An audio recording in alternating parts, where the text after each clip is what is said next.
This is always a great occasion, and I see that everybody is looking really full now with all the dessert and whatever, but I'm going to say a few words that are a little depressing at the beginning, but towards the end they'll be uplifting, hopefully. Over the years, and I've been a journalist for 47 years, and I've investigated a heck of a lot of stuff, some very depressing stuff. I've been to 7 war zones, I've been to the Ethiopian famine, I've seen some really depressing and terrible things that man can do to man. And I've covered criminals and criminal politicians, and all kinds of things that make you wonder what is happening in this world. Even today, when you turn on the television and you look what's happening south of the border, and you go, oh my God, what is going on? And you wonder, it's so huge. How do I deal with it? I wrote a book on trafficking a number of years ago, the trafficking of young women into the slave trade, into the global sex trade, which was extremely, extremely depressing for me and very oppressing for me. I had a gun put to my head. I've been chased by criminals, pimps, people trying to stop me from writing the book. And I noticed one thing when I was in Ukraine, and that's the orphanages, and of young girls being aged out at 16, 17, and 18. And a lot of them suddenly meeting up with an Uncle Boychuk that they never knew that they had, and suddenly ending up in countries around the world. I met young trafficked women in Kosovo, in Bosnia, in Italy, in Greece, in Israel, in France, in Germany, in England, the United States, and Canada. And many of them told me that straight out of the orphanage, they got trafficked into the world of prostitution. Nothing in their world ever made them think that this would happen to them. The worst nightmare. They went into an abyss, into the flames of hell. And when they returned to Ukraine, beaten and battered and depressed and psychologically shattered, they basically were shunned as nothing but whores and prostitutes by most people. Not as victims, but as whores and prostitutes. Nothing for them.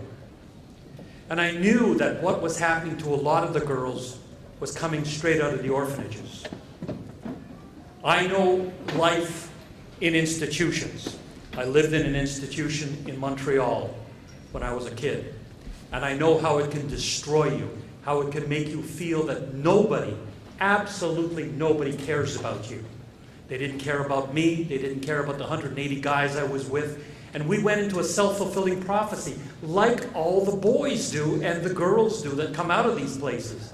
And that you're worthless, that you will become a nothing, that you will become maybe a criminal. And I started heading down that path. But fortunately, for some reason, something inside me hit me when I was in solitary confinement and said, you're here for some kind of reason.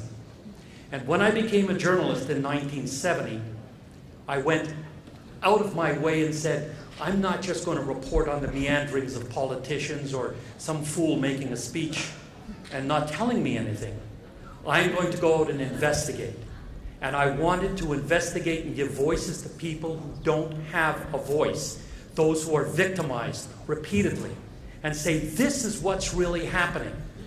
And trafficking was one of those things that I got into, and I said, I'm going to write this book and let people know this incredible, global, international tragedy that's happening out there, and we've got to do something about it. Now, a lot of people come up to me and say, you know, these problems in the world are huge. They're too massive for one person to do anything. How can one person affect change when this is out there?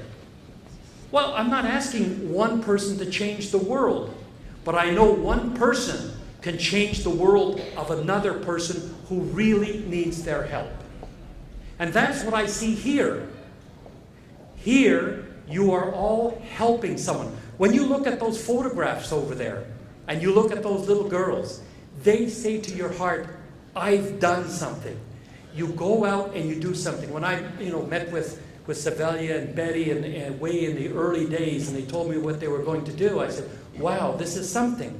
Because you go out and you touch the soul of one individual, one little girl, and another little girl, and another one, and you help them, and you save them, and you've done something. It's not about trying to change the world, because I can't. No one can, not one individual, but you can make dents, and you can make significant dents. And that's what all of you here, eating Perogy and talking and seeing those pictures, you know that something is being done for those little girls. And when I see those pictures, man, I just melt.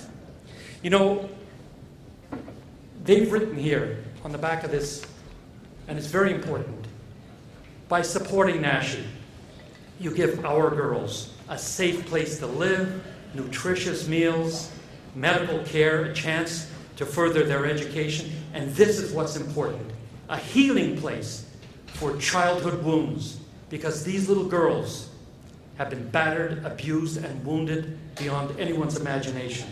A place of unconditional love, a sense of belonging to a family, and a real hope for lasting freedom. And these things are important. When you sit there and say, wow, I'm here supporting an amazing, amazing group of volunteers doing amazing things for these little girls. Again, you know, I can go on and on and on about the miseries and the crimes and the abuses that I've seen around the world over my 47 years as a reporter. But this warms my heart. This makes me feel like you don't just give up. We can't give up. Those little girls need our help, and others need our help. Now, you know, not that long ago, I was over in Ukraine with the Ukrainian, the Canada Medical Mission. Did a documentary on how they were, you know, patching up the soldiers. A bunch of Canadian doctors going and giving of their time and training Ukrainian doctors on how to do this. And then I heard about Mykola, a little boy who lost both his legs and an arm.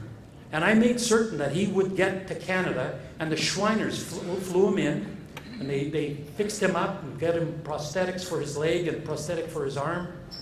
And it's just one person. But that little boy will always remember who helped him.